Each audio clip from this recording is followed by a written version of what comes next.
එක්තරා දුර බැහැර ගමක සිරිපාල නමින් නිර්භීත තරුණයෙක් ජීවත් වුණා. හැබැයි මොහු ඊටාම දුප්පත් පුද්ගලයෙක්. හැබැයි ගමේ ඉන්න අනිත් අයට කරන්න බැරි දේවලුත් මේ සිරිපාල කියන කෙනා කරනවා. ඒ තරමටම මේ සිරිපාල නිර්භීතයි. ඉතින් දවසක් ගමේ හාමු මහත්තයා ගම මැදට ඇවිල්ලා මෙන්න මෙහෙම කියනවා. අද පුරපසළොස්වක පෝය දවස.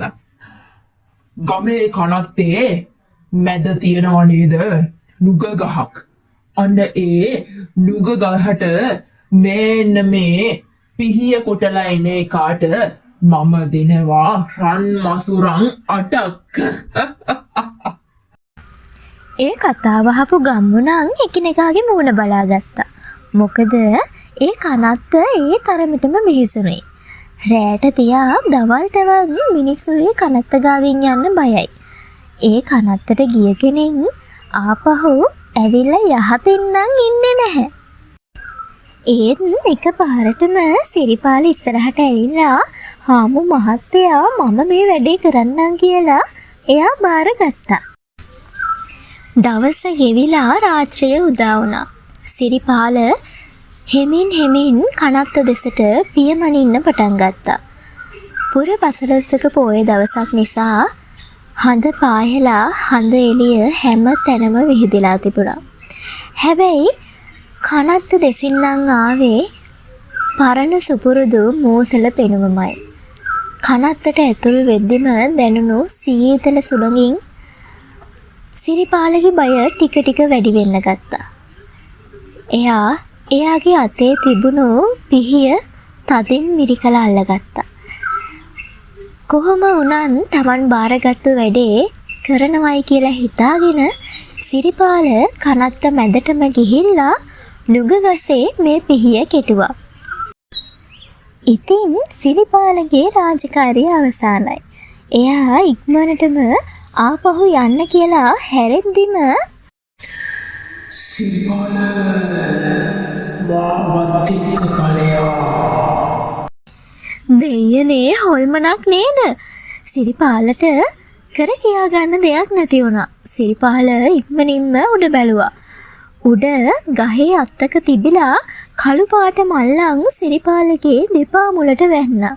ඒකේ පැත්තකින් මිනියක අතකොත් එල්ලිලයි තිබ්බේ. උඹ බය වුණාද? උඹ බය වෙන්න එපා.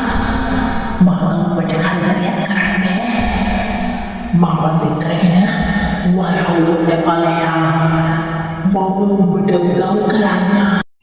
සිරිපාලට ඉතින් වෙන කරන්න දෙයක් නැති හින්දා එයා මේ මිනියක් තියෙන ගෝණිය කරේ තියාගෙන මහ රෑ යාමේ වලව්වට පියවැන්න.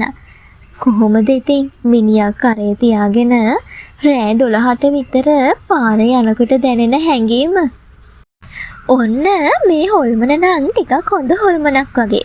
මොකද කියනවා නම් මේ හොල්මන යන ගමන් සිරිපාලට මුදල් පසුම්බියකුත් අරන් දුන්නා.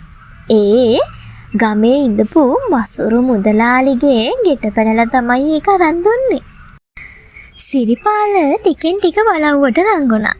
හාමු මහත්තයන්ගේ ඉස්සරහට වෙලා බලාගෙන ඉඳියා සිරිපාල දැන් එයි කියලා.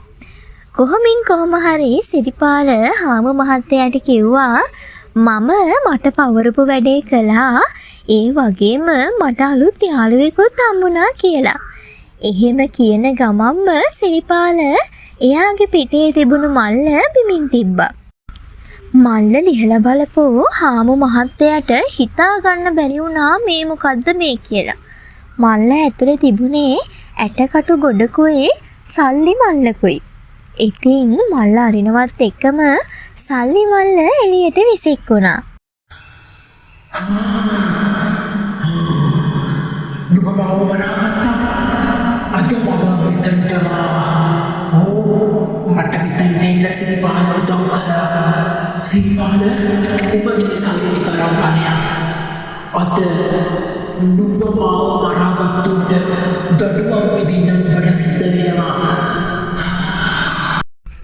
ඊට පහුවෙනිදා වලව්වේ හාමු මහත්තයාගේ මරණය ඛේදවාචකයක් වෙනකොට සිරිපාල තමන්ට ලැබුණු මුදලින් වෙළඳාම් කිහිපයක්ම ආරම්භ කරලායි තිබුණේ. ඉතින් එදා ඉඳන් සිරිපාල තමයි ගමේ ඉඳපු ධනවත්ම ශක්තිමත්ම ඒ වගේම නිර්භීතම පුද්ගලයා වුණේ.